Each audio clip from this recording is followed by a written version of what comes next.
Mañana la empresaria Mónica Heller. Muchas gracias por acompañarnos, bienvenida. Muchas gracias por la invitación.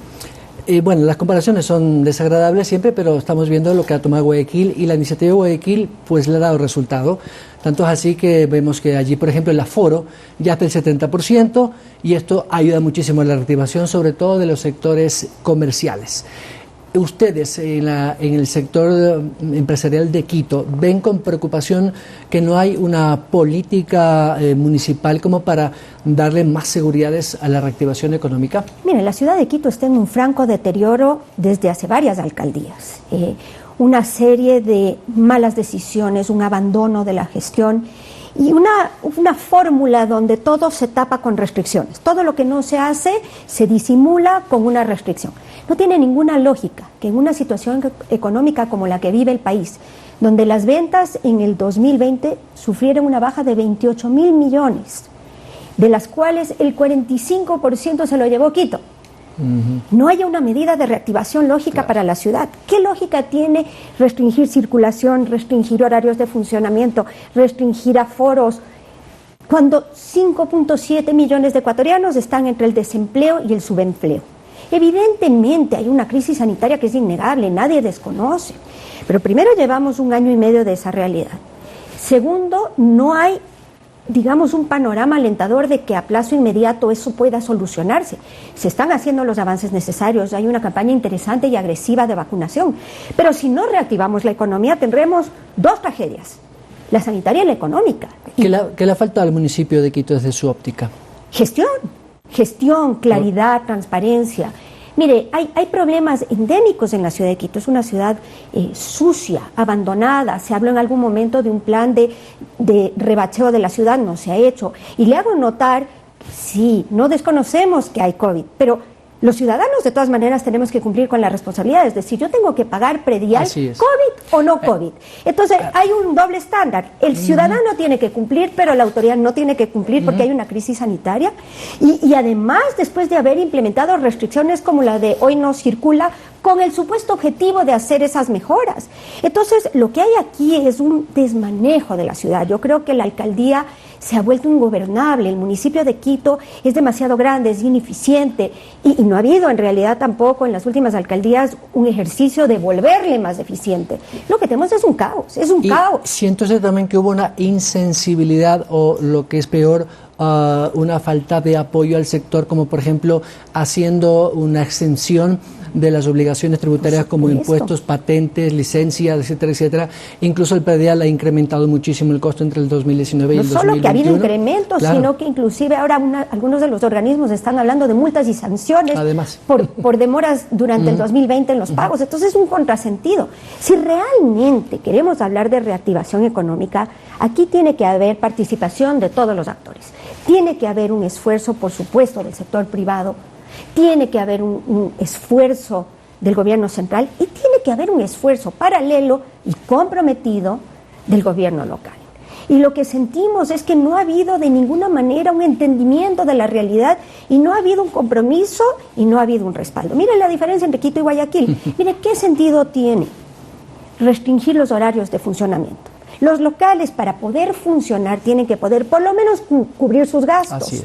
Si usted le restringe horarios de funcionamiento, aforos, venta de alcohol, circulación, pico y placa, hoy no circula, vivimos en un esquema de castigo, fiscalización, sanción, cierre, y pretenden que el generador más importante de empleo, que es el sector privado, que genera 9 de cada 10 empleos en el país, soporte todos esos embates y que no cierre su infraestructura. Había escuchado a algunos colegas suyos de que, por ejemplo, solicitar a las autoridades locales o nacionales una ampliación de los horarios de atención, sobre todo para el comercio, por ejemplo, que tengan hasta las 12 de la noche, porque desde la lógica del comercio, si hay más horarios extendidos, la gente tiene tiempo al salir de su trabajo de hacer alguna actividad comercial y eso podría evitar estas aglomeraciones, etcétera, etcétera. ¿Cree usted que esa es una posibilidad? ¿Cómo le evalúa usted? Mire, el caso de los centros comerciales, por ejemplo. En todos los esquemas comerciales y productivos, la restricción de horario hoy no tiene sentido, porque primero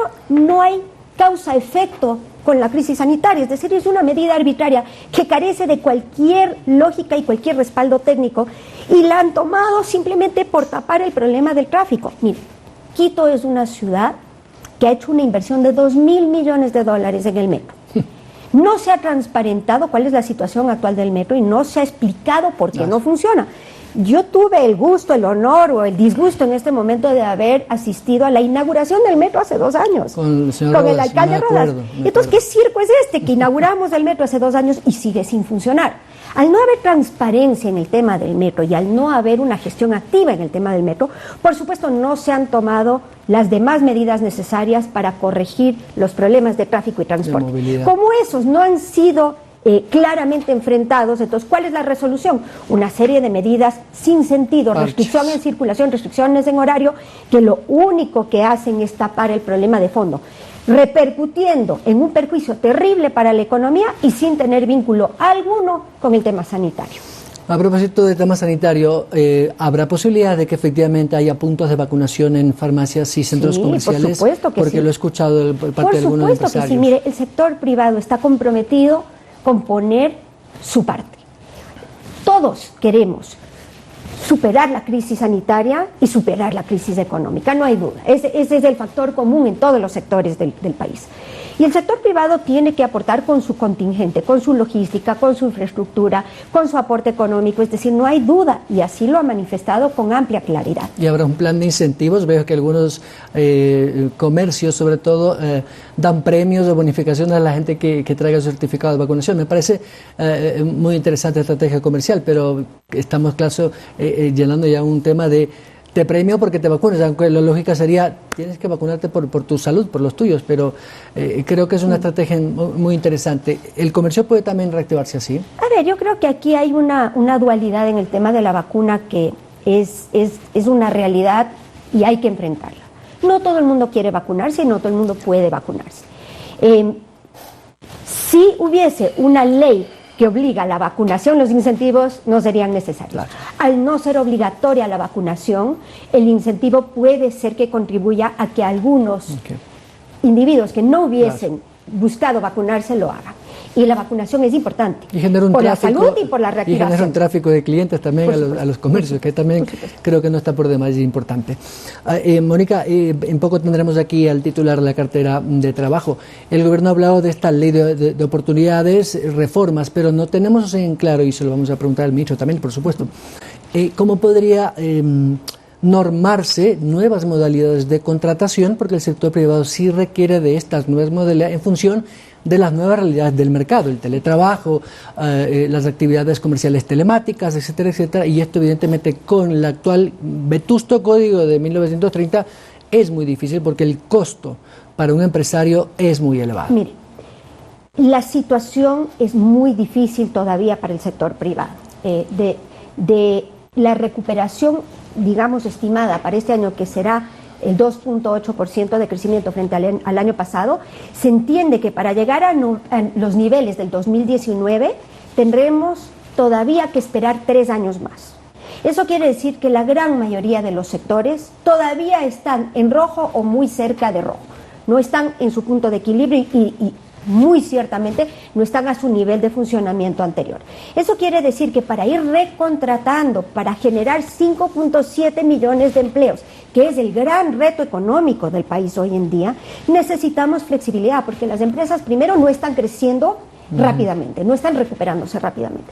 Segundo, no están en necesidad de recontratar en esa cantidad ni a esa velocidad. Claro. Entonces, en la medida que tengamos trabajo parcial, trabajo flexible, habrá por lo menos algo de avance. Es mejor tener algo de trabajo que no tener ningún trabajo. Es mejor que le permitan al estudiante trabajar unas horas y estudiar unas horas y no que le obliguen a estudiar o trabajar. Es decir, hay que entender que esos códigos y esas normas laborales son antiguas, se apegan a unas filosofías que hoy son obsoletas, pero que finalmente han producido el peor de los resultados. Apenas 3 de cada 10 ecuatorianos tienen empleo pleno. Entonces, ¿qué estamos defendiendo? Si evidentemente esas eran normas fallidas, improductivas y que finalmente obedecen a concesiones sociales, pero no a realidades económicas. Necesitamos generar empleo, no necesitamos lenguaje dogmático. Y para poder generar empleo necesitamos flexibilidad laboral. No precarización de derechos. Eso no es precarización, Okay. mire, ese es un Es que lenguaje, también los sindicatos ese es un lenguaje de continúan los con... sindicatos, Así y yo es, entiendo sí, sí, sí. Que hay una serie de derechos adquiridos, Sí. y yo entiendo que hay Son una irrenunciables, preocupación, además, ¿no? pero en este momento tenemos que ser francos en el análisis y no dogmáticos. 5.7 millones de ecuatorianos no tienen empleo. ingresos suficientes. ¿Qué hacemos? Así es. Esa es una realidad, es decir, podemos hablar de todo, podemos soñar con un mundo ideal y podemos hablar de lo que sería fabuloso si fuésemos una economía sólida, solvente, que pudiera subsanar el problema del desempleo, pero no es la realidad ecuatoriana. Entonces, o le permitimos al empresario, que es el generador, nuevamente repito, de 9 de cada 10 empleos, salir de esta crisis, y le permitimos un sistema de contratación flexible que ayude a generar esas plazas de trabajo, o tendremos que vivir con el desempleo y ser consecuentes con esa realidad. Lo que no podemos es tener ambos mundos. Eso no existe. ¿Ve usted voluntad política en el gobierno? Digo, voluntad política porque, claro, depende no solamente de lo que el gobierno pretenda hacer con sus acciones, sino también con una parte política que evidentemente le pega a la Asamblea. Pero ¿ve usted que hay esta voluntad de querer cambiar? Sí, sí. Yo reconozco ampliamente que el presidente Guillermo Lasso ha tenido un lenguaje propio y correcto para la situación. Creo que hay una gran comprensión de la realidad de lo que vive el sector privado. Creo que ha hecho muchos avances y creo que el mensaje es correcto. Es importante hablar de tiempos. Yo creo que es muy importante pedirle al nuevo gobierno que no demore en la toma de medidas. Ya ha pasado un mes, ¿no? Pero yo sí veo una gran voluntad. Yo aplaudo, apoyo, y creo que además es nuestra obligación garantizar el éxito del nuevo gobierno, supuesto. porque el nuevo gobierno todos. generará una situación de los próximos 4 años que será simbiótica para todos. Lo que es bueno para el gobierno es bueno para el pueblo, y lo que es bueno para el pueblo es bueno para el Estado, y además nos proyecta a largo plazo. Mónica Heller, muchas gracias y muy claro su mensaje. Un gusto. La empresaria Mónica Heller, 7 de la mañana, 45 minutos. A la pausa estará con nosotros el titular de la cartera de trabajo para hablar de eso. Cómo van las cifras y, por supuesto, la vuelta al trabajo presencial, como lo ha dispuesto el Comité de Operaciones de Emergencia. Síguenos en nuestras redes sociales, Facebook, Instagram y Twitter.